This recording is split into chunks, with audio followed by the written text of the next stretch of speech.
جسے متعدد صحیح احادیث میں بیان کیا گیا ہے۔ صحیح مسلم کی حدیث ہے، سیدنا ابو ہریرہ رضی اللہ تعالیٰ عنہ روایت فرماتے ہیں کہ نبی کریم صلی اللہ تعالیٰ علیہ وآلہ وسلم نے ارشاد فرمایا: لا تقوم الساعة حتى يحسر الفرات عن جبل من ذهب۔ قیامت اس وقت تک قائم نہیں ہوگی جب تک کہ دریائے فرات سے سونے کا پہاڑ نمودار نہ ہو۔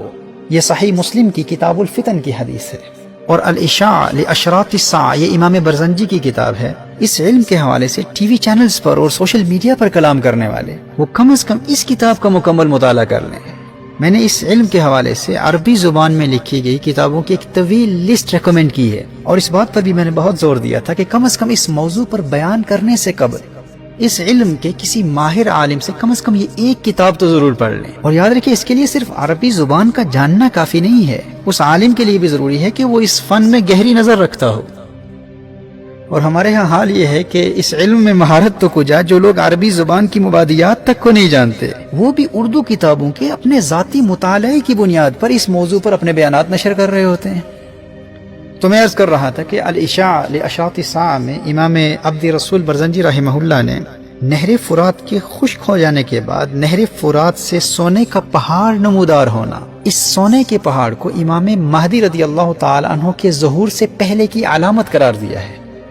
یعنی جب تک دریائے فرات خشک نہیں ہو جاتا اور دریائے فرات سے سونے کا پہاڑ ظاہر نہیں ہوتا، اس وقت تک امام مہدی رضی اللہ تعالیٰ عنہ کا ظہور نہیں ہوگا۔ اور اسی طرح صحیح بخاری کی حدیث ہے، حضرت ابو ہریرہ رضی اللہ تعالیٰ عنہ روایت فرماتے ہیں کہ نبی کریم صلی اللہ تعالیٰ علیہ وآلہ وسلم نے ارشاد فرمایا: یوشک الفرات ان یحسر عن کنز من ذهب فمن حضره فلا یأخذ منه شیئا۔ نبی کریم صلی اللہ تعالیٰ علیہ وآلہ وسلم نے ارشاد فرمایا، عن قریب دریائے فرات سے سونے کا ایک خزانہ نکلے گا، بس جو کوئی وہاں موجود ہو اس میں سے کچھ نہ لے۔ یہ صحیح بخاری کی حدیث ہے، کتاب الفتن باب خروج النار، اور سنن نبی داؤد میں بھی اور مسند احمد میں بھی ہے۔ اب دیکھیے، نہر فرات کا خشک ہو جانا اور سونے کا پہاڑ برآمد ہونا یہ ظہور مہدی سے پہلے کی واضح علامت ہے، اور میں انگلش سیمینارز میں تفصیلی دلائل کی روشنی میں اس بات کی وضاحت کر چکا ہوں کہ اس دریائے فرات والے سونے سے معدنیاتی خزانہ یا تیل اور پیٹرول مراد لینا یہ کتنی بڑی علمی خطا ہے۔ دریائے فرات کے سونے سے مراد حقیقی سونے کا پہاڑ ہے۔ اور یہ بات بھی یاد رہے کہ دریائے فرات کا، یوفریٹیز ریور کا خشک ہو جانا یہ فقط اسلام میں قرب قیامت کی علامت نہیں ہے، کرسچینٹی میں بھی، عیسائیوں کے ہاں بھی قرب قیامت اور آرمیگیڈن کے حوالے سے، جسے اسلام میں الملحمۃ الکبریٰ کہا جاتا ہے، سب سے بڑی جنگ جو قیامت سے پہلے ہوگی، اور عیسائیوں کے ہاں بھی اس آرمیگیڈن سے پہلے دریائے فرات خشک ہو جائے گا۔ یہ نیو ٹیسٹمنٹ کی بک آف ریولیشن میں، جو نیو ٹیسٹمنٹ کا آخری چیپٹر ہے، اس میں ریولیشن 16 یہ 16واں باب ہے، 16 چیپٹر کی اگر آپ ورس 12، 13 اور 14 کا مطالعہ کریں، اسے مکاشفات یوحنا بھی کہتے ہیں۔ ورس 12 میں ہے: And the sixth angel poured out his bowl on the great river Euphrates, and its water was dried up to prepare the way for the king of the east. And I saw 3 unclean spirits that looked like the frogs coming out of the mouth of the dragon, the beast and the false prophet. These are demonic spirits that perform signs to go out to all the kings of the earth, to assemble them for the battle on the great day of God the Almighty.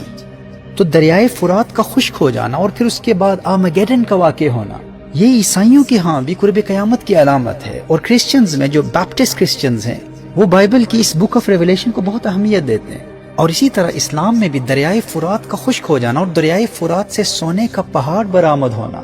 یہ علامات قیامت میں سے ہے، اور امام مہدی کے ظہور کی سب سے پہلی واضح علامت یہی ہے کہ دریائے فرات خشک ہو جائے گا اور اس سے ایک پہاڑ ظاہر ہوگا جو سونے کا پہاڑ ہوگا۔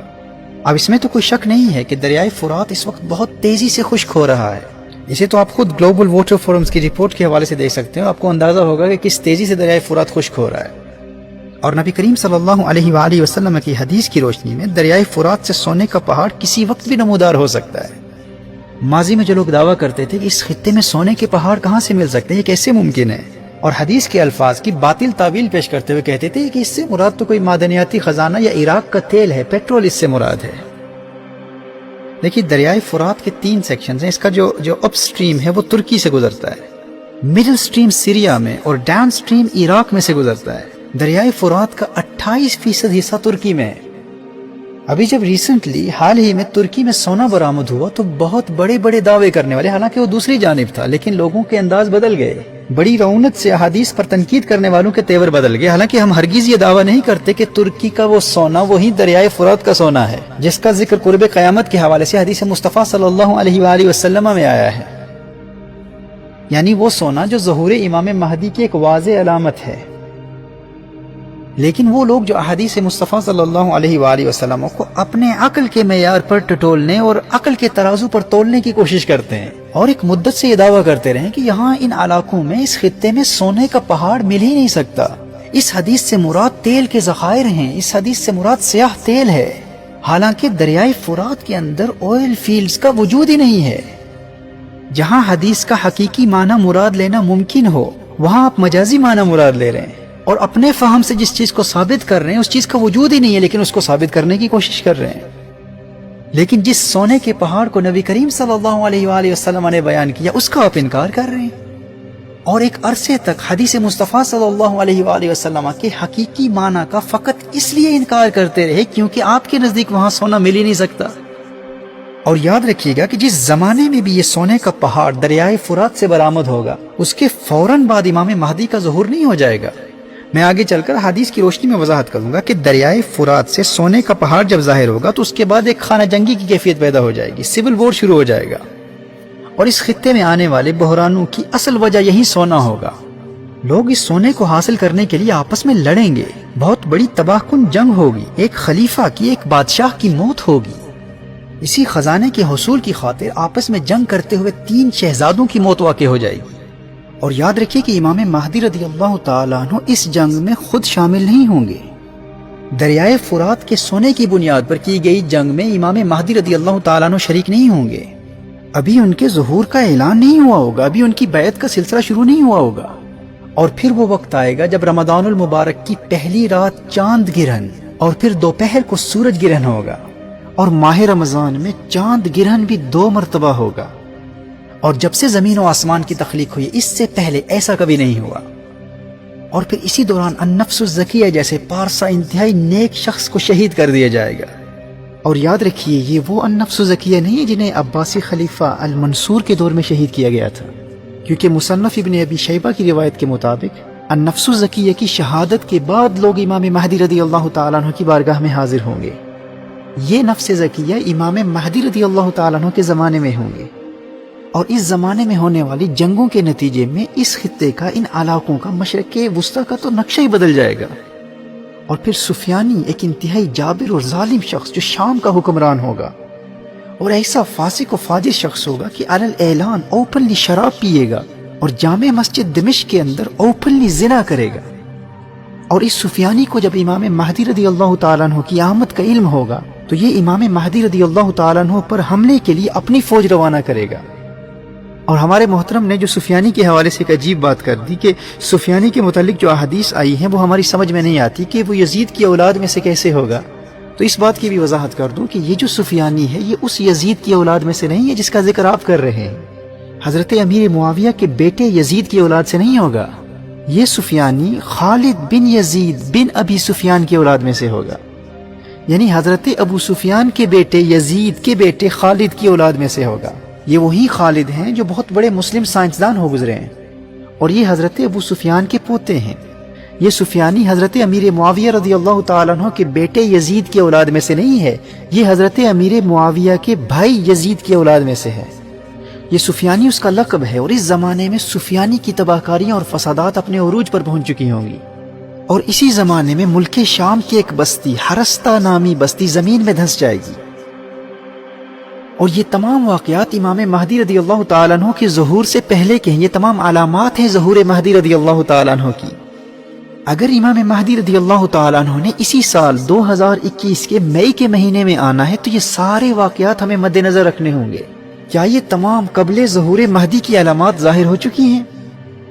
اور کیا ان آنے والے 2 مہینوں میں ان تمام علامات کا ظاہر ہونا ممکن ہے؟ اور یاد رکھیے گا کہ ظہور امام مہدی رضی اللہ تعالیٰ عنہ سے پہلے یہ فتنے اس قدر شدت پکڑ جائیں گے، کہ نعیم بن حماد نے حضرت سعید بن مسیب رضی اللہ تعالیٰ عنہ کا فرمان نقل کیا ہے کہ شام میں اتنے فتنے برپا ہوں گے کہ ایک مقام پر جو ہی فتنہ ختم ہوگا دوسرے مقام پر شروع ہو جائے گا. فرمایا اسی دوران فلا تتناهى حتى ينادي مناد من السماء ان اميركم فلان، اس وقت تک یہ فتنے رکیں گے نہیں جب تک آسمان سے ایک منادی کی ندا نہ آ جائے کہ تمہارا امیر فلاں ہے. یعنی امام مہدی رضی اللہ تعالیٰ عنہ کی آمد ہو چکی ہے، ان کا ظہور ہو چکا ہے. یہ حدیث نعیم بن حماد کی کتاب الفتن میں ہے جو امام بخاری اور امام مسلم کے استاد ہیں. اور دوسری روایت میں ہے کہ آسمان سے یہ آواز آئے گی هذا خلیفۃ اللہ المہدی فاسمعوا له واطیعوه، یہ اللہ کا خلیفہ المہدی ہے، اس کی اطاعت کرو. اور یہ آواز مشرق و مغرب میں گونج اٹھے گی،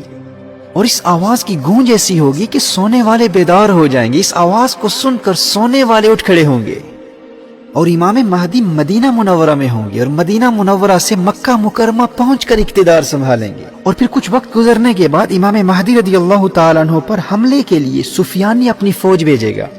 اور سفیانی کی یہ فوج بیدا کے مقام پر زمین میں دھس جائے گی. اب چونکہ سفیانی کی اس فوج کا زمین میں دھس جانا امام مہدی کے ظہور کی علامات میں سے ایک واضح علامت ہے. اہل علم نے احادیث کی روشنی میں اس علامت کو ظہور مہدی کی ایک بڑی اور واضح علامات میں شمار کیا ہے. جب سفیانی کی فوج زمین میں دھس جائے گی، اس علامت کے ظاہر ہونے کے نتیجے میں دنیا بھر کے اہل اللہ، اولیاء اللہ، ابدال الشام، شام کے بڑے بڑے ابدال اور اصائب عراق مکہ مکرمہ میں کعبۃ اللہ کے سامنے مقام ابراہیم اور رکن حجر اسود کے درمیان امام مہدی رضی اللہ تعالیٰ عنہ کے ہاتھ پر بیعت کریں گے. اور حضرت عبداللہ ابن عباس رضی اللہ تعالیٰ عنہما کی روایت کی روشنی میں اصحاب کہف بھی امام مہدی رضی اللہ تعالیٰ عنہ کے مددگاروں میں شمولیت کے لیے آ جائیں گے. اور امام بدر الدین عینی علیہ رحمہ نے عمدۃ القاری صحیح بخاری کی شرح میں اپنی تحقیق کی روشنی میں اس حدیث کی سند کو مرفوع لکھا ہے. اور آگے چل کر دجالی فتنوں کے مقابلوں کی تیاری کے حوالے سے میں کلام کروں گا کہ کس طرح ہم اپنے آپ کو تیار کر سکتے ہیں. اگر ہم اس وقت زندہ ہوئے یا ہماری اولادیں اس وقت موجود ہوں تو دجالی فتنوں سے بچنے کے حوالے سے ہماری حفاظت کے لیے روحانی اور مسنون طریقے کیا ہیں. اس ضمن میں سورۃ الکہف کی اہمیت اور سورۃ الکہف اور اصحاب کہف کا جو آپس میں باہمی ربط ہے اس پر انشاءاللہ آگے چل کر تفصیل سے کلام کروں گا. تو میں امام مہدی رضی اللہ تعالیٰ عنہ کے ظہور سے پہلے کی اور بعد کی چند بڑی واضح علامات پر کلام کر رہا تھا. اسی طرح منصور جو کہ اہل بیت میں سے ہوں گے اور ان کا لقب الحارث ہوگا، اور اہل علم کے نزدیک یہ منصور امام مہدی رضی اللہ تعالیٰ عنہ کے بھائی یا چچا زاد ہوں گے، اور ان کی دائیں ہتھیلی پر ایک سیاہ تل ہوگا، اور وہ اس وقت مشرق کے آخری کونے میں ہوں گے اور اہل خراسان کے ساتھ مل کر امام مہدی کے حق میں سفیانی سے براہ راست مقابلہ کریں گے. اب اس چچا زاد بھائی کے حوالے سے روایات میں بہت اختلاف ہے، آگے چل کر میں اس کی وضاحت کروں گا. اچھا دیکھیے، سفیانی کی فوج جب اللہ کے عذاب کا شکار ہو کر زمین میں دھس جائے گی، اس کے بعد کے زمانے میں جب اہل اللہ امام مہدی کے ہاتھ پر بیعت کر چکے ہوں گے اور عام مسلمان بھی امام مہدی رضی اللہ تعالیٰ عنہ کے ہاتھ پر بیعت ہو چکے ہوں گے، پھر وہ وقت آئے گا جب امام مہدی رضی اللہ تعالیٰ عنہ سفیانی سے جنگ کے لیے روانہ ہو کر حد شام تک سفر کریں گے، اور سفیانی کو گرفتار کر کے امام مہدی رضی اللہ تعالیٰ عنہ کی بارگاہ میں لایا جائے گا، اور امام مہدی رضی اللہ تعالیٰ عنہ سفیانی کو قتل کریں گے. اور یہاں امام مہدی رضی اللہ تعالیٰ عنہ کے ذریعے سفیانی کی تباہ کاریوں، فسادات اور ظلم و ستم کا سلسلہ ختم ہو جائے گا. اور پھر دنیا یہ نظارہ بھی دیکھے گی کہ زمین اپنے جگر کے ٹکڑے سونے کے ستونوں کی طرح ظاہر کرے گی. کعبۃ اللہ میں جو خزانہ مدفون ہے، امام مہدی رضی اللہ تعالیٰ عنہ اسے نکال کر فی سبیل اللہ تقسیم کریں گے. امام مہدی کثرت سے لوگوں میں سونا اور چاندی تقسیم کریں گے، اور لوگ اس قدر دولت مند ہو جائیں گے کہ کسی کو کسی چیز کی حاجت نہیں ہوگی. عوام میں استغنا اور بے نیازی اور زمین کی برکات کا عالم یہ ہوگا کہ خشک لکڑی خشک زمین میں بوئی جائے گی تو وہ سبز ٹہنی بن کر پتوں سمیت نمودار ہوگی. اور مال و دولت کی کثرت و فراوانی اور مسلم دنیا کی اکانومی کی عروج کا عالم یہ ہوگا کہ زندہ لوگوں کی یہ تمنا ہوگی کہ کاش وہ لوگ جو تنگی کے زمانے میں دنیا سے چل بسے آج وہ زندہ ہوتے اور اس منظر کو دیکھ لیتے. اللہ اکبر. دیکھیے، آج جب پورا عالم کفر اسلام کے چراغ کو بجھانے کی جد و جہد میں کوشاں ہے اور تمام مسلم دنیا انتہائی قسم پرسی اور پسماندگی کی کیفیت میں ہے، جب ایسے مایوس کن حالات میں ہم ان احادیث کو سنتے ہیں تو امید کی ایک کرن نظر آتی ہے، اور یہی وہ امید ہے جو ہمارے اندر ہمت اور حوصلہ اور محنت کا جذبہ بیدار کرتی ہے کہ وہ دن دور نہیں ہے جب ملت اسلامیہ کو اس کے عروج رفتہ سے دوبارہ آشنا کرایا جائے گا، ہمیں ہماری کھوئی ہوئی وراثت پھر ملے گی۔ جامع ترمذی کی حدیث ہے، فرمایا لا تذهب الدنيا حتى يملك العرب رجل من اہل بیتی۔ سبحان اللہ، فرمایا یہ دنیا اس وقت تک ختم نہیں ہوگی جب تک میرے اہل بیت سے ایک مرد عربوں کا حاکم نہ بن جائے۔ اور سنن نبی داؤد کی حدیث ہے، فرمایا اللہ جل وعلا مجھ سے یا میرے اہل بیت سے ایک مرد کو بھیجے گا، یملأ الارض قسطا وعدلا كما ملئت ظلما وجورا، جو زمین کو عدل و انصاف سے ایسے بھر دے گا جیسے یہ زمین ظلم اور جور سے بھری ہوئی ہے۔ اور سنن نبی داؤد ہی کی ایک اور حدیث ہے، فرمایا المہدی من عترتی من ولد فاطمہ، وہ کون ہوگا جو دنیا کا نقشہ بدل دے گا؟ فرمایا یہ مہدی میری عطرت سے، میری فاطمہ کی اولاد سے ہوگا۔ سبحان اللہ، یاد رکھنا وہ مرد مجاہد جو آج کے اس مفلسی، غربت، قسم پرسی، پسماندگی اور ظلم و ستم کے زمانے کو عدل و انصاف، امن و آشتی، محبت و رواداری، دولت اور خوشحالی کے زمانے میں بدل دے گا، وہ کون ہوگا؟ وہ فاطمہ الزہرا کی اولاد میں سے ہوگا، اس کی رگوں میں میرے آقا کا خون دوڑ رہا ہوگا۔ اور امام برزنجی نے الاشاع لاشراط الساعہ میں لکھا ہے کہ یہ وہ دور ہوگا جب آل محمد سے بغض رکھنے والے دنیا سے مٹ جائیں گے، تمام مخلوق اس زمانے میں آل محمد سے محبت کرنے والی ہوگی۔ اب دیکھیے، ابھی جو میں نے اپنی اس تمہیدی گفتگو میں امام مہدی رضی اللہ تعالیٰ عنہ کے ظہور سے پہلے کی جتنی علامات بیان کی ہیں، کیا یہ تمام واقع ہو چکی ہیں؟ تو اس بات کو ہم کس تناظر میں دیکھیں گے کہ امام مہدی رضی اللہ تعالیٰ عنہ 2021 کے مئی کے مہینے میں آئیں گے، ابھی ہم فروری کے مہینے میں، اور درمیان میں مارچ، اپریل اور پھر مئی کا مہینہ آ جائے گا، درمیان میں صرف 2 مہینے باقی ہیں۔ تو کیا ان 2 مہینوں میں یہ سب کچھ ہو جانا ممکن ہے؟ امام مہدی کے ظہور سے پہلے کی جو علامات میں نے بیان کی ہیں انہیں آپ ریوائنڈ کر کے بار بار سنیں، کم از کم آج کے ان فتنوں کے زمانے میں ہر مسلمان کے لیے ان علامات کا جاننا ضروری ہے، اور اپنے بچوں کو بھی امام مہدی کے ظہور سے پہلے کی علامتیں اور بعد کی علامتیں بھی بار بار سنائیں اور یاد کرائیں۔ This is necessary knowledge for every Muslim. It's the responsibility of the parents to teach their children the signs of Qiyamah in order to protect them from the tribulations of Dajjal, the signs of the Day of Judgment, the signs of Imam Mahdi radiyallahu ta'ala anhu, the appearance of Dajjal, the descent of Sayyidina Isa ala nabiyyina wa alayhi salatu wassalam, and the sequence of the manifestation of these events. تو میں یہ عرض کر رہا تھا کہ کیا ان 2 مہینوں میں ان تمام علامات و حوادث کا وقوع پذیر ہو جانا پاسبل ہے؟ اچھا، اگر ہم برسبیل تنزل یہ تسلیم بھی کر لیتے ہیں کہ ان 2 مہینوں میں یہ دریائے فرات کا خشک ہو جانا اور سونے کا پہاڑ نمودار ہونا اور یہ تمام واقعات و حوادث اور یہ ساری جنگیں ہو جائیں گی اور ان تمام ممالک کا جغرافیائی اور سیاسی نقشہ ہی بدل جائے گا، اور اسی سال میں ان 2 مہینوں کے بعد مئی کے مہینے میں امام مہدی رضی اللہ تعالی عنہ کا ظہور متوقع ہے، اگر ہم فار آرگیومنٹ سے اسے ایکسپٹ بھی کر لیتے ہیں، اسے قبول بھی کر لیتے ہیں، تو میں یہ پوچھنا چاہتا ہوں کہ پھر ہم یہ کیسے مان لیں کہ 2023 میں 2023 میں حضرت عیسیٰ علیہ السلام کا نزول ہوگا؟ یہ جو کہا گیا ہے کہ 2021 میں حضرت امام مہدی رضی اللہ تعالی عنہ کے ظہور کی توقع ہے، اور 2023 میں حضرت عیسیٰ علیہ السلام کے نزول کو ایکسپیکٹ کیا جا رہا ہے، اور اس کے لیے احادیث بھی پیش کی جا رہی ہیں، اور پھر احادیث کے ساتھ کچھ روحانی علوم، کچھ علم العادات اور مخفی علوم کا سہارا بھی لیا جا رہا ہے۔ ہم دیگر روحانی اور مخفی علوم کے قائل ہیں، ہم ان کا انکار نہیں کرتے، لیکن جب ان علوم سے اخذ کیے گئے نتائج صریح احادیث سے ٹکراتے ہیں تو ان کو ایکسپٹ نہیں کیا جا سکتا۔ دیکھیے، میں انشاءاللہ صحیح احادیث کی روشنی میں وضاحت کروں گا کہ امام مہدی رضی اللہ تعالیٰ عنہ کے ظہور کے بعد ان کا دور حکومت کم از کم 7 یا 9 سال تک ہوگا۔ اب اسی عرصے میں خراسان سے کالے جھنڈے والوں کی فوج امام مہدی کی مدد کے لیے آئے گی،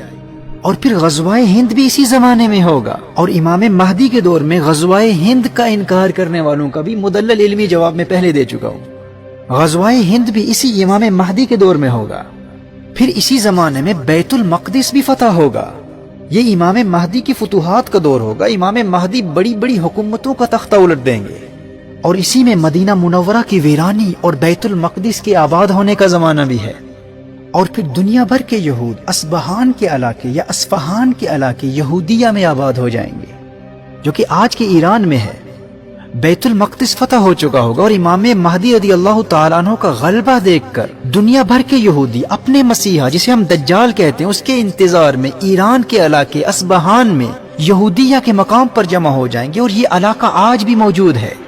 اور یہ اصبہان کو اسبہان بھی کہا جاتا ہے اور اصفہان اور اصفہان بھی پڑھا جا سکتا ہے. اور اس کی وضاحت امام نووی رحمہ اللہ اور دیگر اہل علم نے کی ہے. وَأَمَّا أَصْبَهَانَ فَهِيَ بِفَتْحِ الْحَمْزَةِ وَكَسْرِهَا وَبِالْبَاءِ وَالْفَاءِ كَمَا قَالَ النَّوَوِي رحمہ اللہ فی شرح مسلم. اور آج عام طور پر اصفہان یا اصفہان ہی مشہور ہے.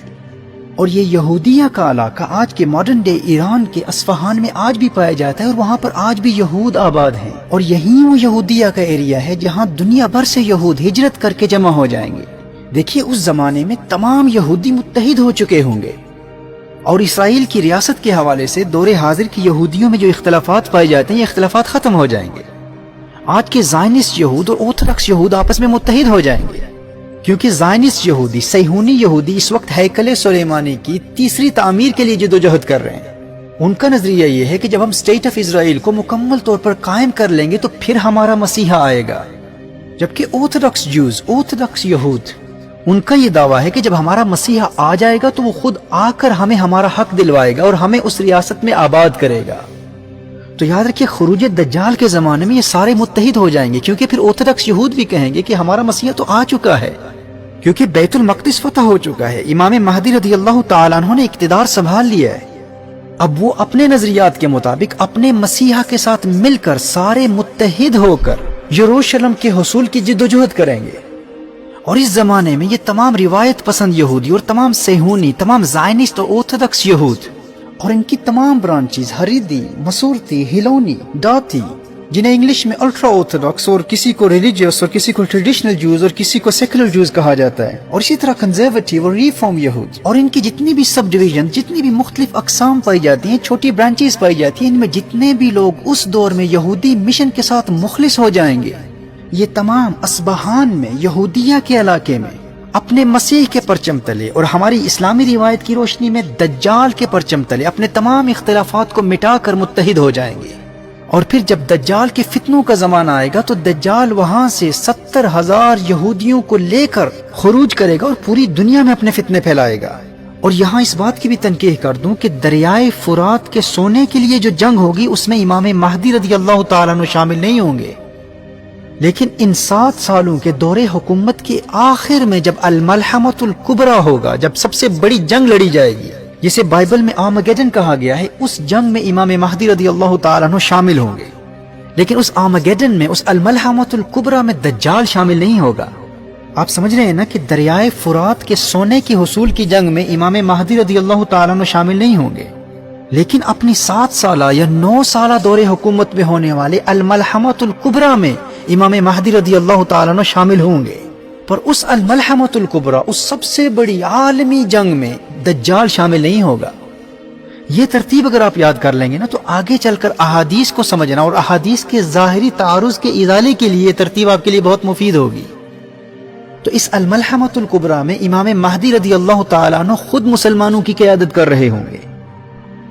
اور کچھ روایات کی روشنی میں الملحمۃ الکبریٰ امام مہدی رضی اللہ تعالیٰ عنہ کے دور حکومت کے 7ویں سال میں ہوگا.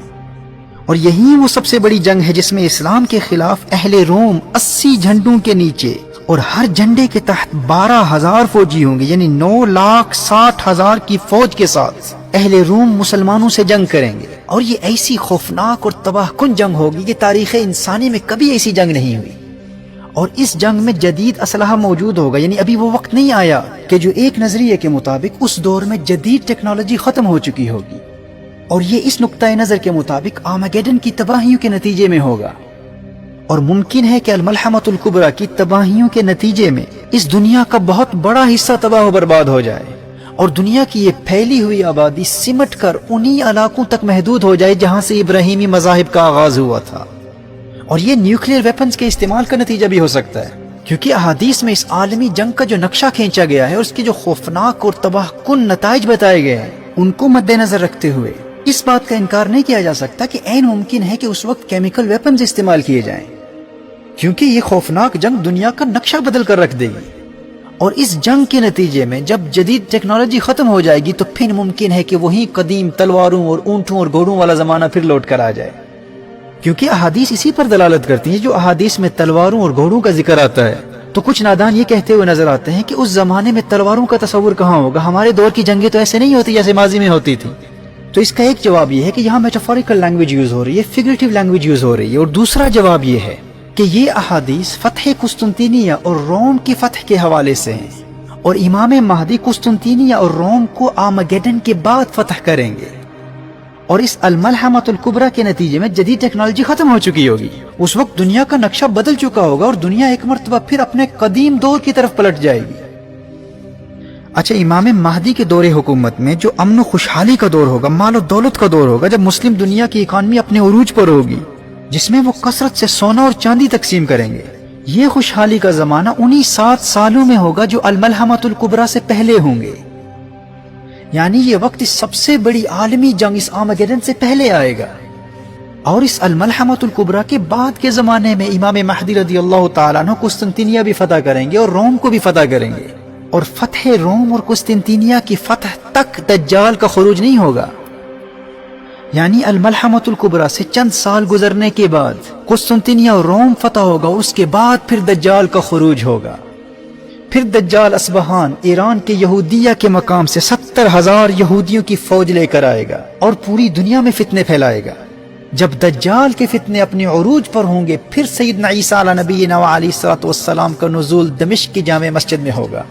اور وہ دجال کا تعاقب کرتے ہوئے مقام لد پر دجال کا قتل کریں گے۔ اب اگر ہم امام مہدی رضی اللہ تعالیٰ عنہ کے ظہور کو 2021 کے مئی کے مہینے میں تسلیم بھی کر لیتے ہیں، تو ظہور امام مہدی کے بعد ان تمام واقعات کے لیے تو کئی سال چاہیے۔ صرف امام مہدی رضی اللہ تعالیٰ عنہ کے دور حکومت کے لیے کم از کم 7 سال، سنن ابو داؤد اور مسند احمد کی صحیح حدیث کی روشنی میں 7 سال کم از کم امام مہدی رضی اللہ تعالیٰ عنہ کی حکومت کے ہیں، اور دیگر روایات میں 9 سال کا ذکر ہے، اور 9 سے زیادہ کی بھی روایات ملتی ہیں۔ اور نزول عیسیٰ علیہ السلام سے قبل ان 7 سالوں کا تصور عیسائیوں کے ایک طبقے میں بھی پایا جاتا ہے۔ بیپٹسٹ کرسچنز کا بھی یہ نظریہ ہے کہ حضرت عیسیٰ علیہ السلام کی دوسری آمد سے قبل 7 سال تک حق اور باطل کی جنگ ہوتی رہے گی۔ وہ اسے بائبل کے آخری چیپٹر بک آف ریویلیشن سے ثابت کرتے ہیں، اور بائبل کی اس نیو ٹیسٹمنٹ کی بک آف ریویلیشن کے حوالے سے میں آج کی اس گفتگو میں پہلے بھی بیان کر چکا ہوں۔ بیپٹسٹ کرسچنز کا یہ نظریہ ہے کہ حضرت عیسیٰ علیہ السلام کی دوسری آمد سے قبل 7 سال تک حق کی قوتوں اور دجال کی قوتوں کے مابین جنگ ہوتی رہے گی۔ بیپٹسٹ کرسچنز کے نزدیک اس 7 سال کے معرکہ خیر و شر کے بعد حضرت عیسیٰ علیہ السلام کا نزول ہوگا، اور پھر وہ آ کر اینٹی کرائسٹ کو، دجال کو قتل کریں گے۔ اور ہم مسلمانوں کے نزدیک صحیح احادیث کی روشنی میں یہ 7 سال کا دور امام مہدی کی حکومت کا دور ہوگا۔ اور جیسے میں نے کہا کہ 9 سال کا ذکر بھی ہے، اور کچھ روایات میں 9 سال سے بھی زیادہ مدت کا ذکر ہے۔ لیکن اگر یہ تسلیم کر لیا جائے کہ 2021 میں امام مہدی رضی اللہ تعالیٰ عنہ آئیں گے، اور ان کے ظہور کی جتنی علامتیں میں بیان کر چکا ہوں،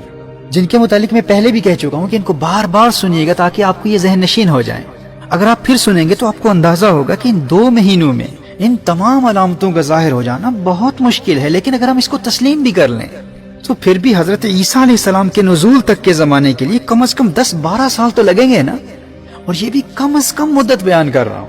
کم از کم 7 سال امام مہدی کا دور حکومت، پھر آرمگیڈن کا واقع ہونا، پھر 61 سالی کا زمانہ، پھر 3 سالوں کا گزر جانا، پھر قسطنطینیہ کا فتح ہونا، پھر روم کا فتح ہونا، پھر دجال کا خروج، پھر دجال کے فتنوں کا زمانہ، پھر سیدنا عیسیٰ علیہ نبینا علیہ الصلوۃ والسلام کا نزول ہوگا۔ تو اگر یہ کہا جاتا کہ 2021 میں امام مہدی رضی اللہ تعالیٰ عنہ کے ظہور کی توقع کی جا سکتی ہے، اور 2035 میں حضرت عیسیٰ علیہ نبینا علیہ الصلوۃ والسلام کی آمد کی توقع کی جا سکتی ہے، تو پھر ہم اس دعوے کو کم از کم دلائل کی روشنی میں اس دعوے کا جائزہ لیتے۔ لیکن صحیح احادیث کی روشنی میں 2023 میں تو یہ کسی صورت میں ممکن ہو ہی نہیں سکتا۔ اب ہمارے جو دوست ہمیں سمجھانے کی کوشش کرتے ہیں، اور وہ تمام سننے والے جو آج کی اس گفتگو کو سن رہے ہیں، میں ان سے بھی یہ عرض کرتا ہوں کہ آپ کی آسانی کے لیے میں نے جو احادیث مصطفیٰ صلی اللہ علیہ وآلہ وسلم کی روشنی میں قیامت کی علامات کی ترتیب کا جو نقشہ کھینچا ہے، جسے میں نے ایک ایکرونیم، ایک مخفف کی صورت میں آپ کی بارگاہ میں پیش کیا ہے۔ پہلے آپ آخر الزمان کی ان 4 پہلی علامتوں کی ترتیب کو تو سمجھ لیں، اسے ذہن نشین کر لیں، پھر آگے چل کر ہم مزید دلائل سے وضاحت کریں گے۔ جیسے میں نے آج کی گفتگو کے آغاز میں آپ کو بتایا کہ لفظ مدعی یاد کر لیں، میم سے مہدی، دال سے دجال، عین سے عیسیٰ، یہ سے یاجوج ماجوج۔ مدعی، سب سے پہلے امام مہدی آئیں گے، پھر دجال آئے گا، پھر حضرت عیسیٰ علیہ نبینا علیہ الصلوۃ والسلام آئیں گے، پھر آخر میں یاجوج ماجوج کا خروج ہوگا۔ پہلے آپ ان چار کی ترتیب کو یاد کر لیں، اور پھر ہر ایک سے پہلے کی علامات، اور پھر ہر ایک سے پہلے کی اور بعد کی بڑی بڑی علامات ہیں، اور پھر ان چار کے بعد وہ بڑی علامات قیامت ہیں جنہیں میں نے گفتگو کے بالکل آغاز میں بیان کیا تھا، اور آگے چل کر مزید تفصیل سے ان پر بھی کلام ہوگا۔ ابھی تک جو میں نے گفتگو کی ہے، اس میں فقط کسی ایک نظریے یا کسی ایک اسکالر کے موقف کا جواب نہیں دیا، بلکہ مختلف علماء، اسپیکرز یا ٹی وی اینکرز یا سوشل میڈیا کے ذریعے جن جن اسکالرز کے نظریات اس فن کے حوالے سے عام ہیں اور ہمیں ان سے اتفاق نہیں ہے اور ہم ان سے علمی اختلاف رکھتے ہیں، بغیر کسی کا نام لیے ایسے متعدد علماء اور اسپیکرز کی آراء کا جواب اس مختصر گفتگو میں ابھی تک دیا جا چکا ہے، جس کا فائدہ یہ ہوگا کہ جو لوگ اس علم سے بالکل ناآشنا ہیں، ان کی آسانی کے لیے علامات قیامت کے حوالے سے ان تمام واقعات و حوادث کی ایک بہت آسان ترتیب بیان کر دی گئی ہے، جس سے ہر ایک فائدہ اٹھا سکتا ہے، اور دیگر علمی ابحاث جن کے حوالے سے لوگ ایک ذہنی ارتباک اور ایک فکری تشویش کا شکار رہتے ہیں، ان کی غلط فہمیوں کا بھی ازالہ ہو جائے گا۔ اب جب آپ کے ذہن میں علامات قیامت کی ترتیب کا ایک اجمالی خاکہ اور معلومات کا اچھا خاصا ذخیرہ جمع ہو چکا ہے، اب آئیے ہم آگے بڑھتے ہیں اور احادیث مصطفیٰ صلی اللہ علیہ وآلہ وسلم کے حوالے سے صریح دلائل کی روشنی میں اس فن پر کلام کرتے ہیں۔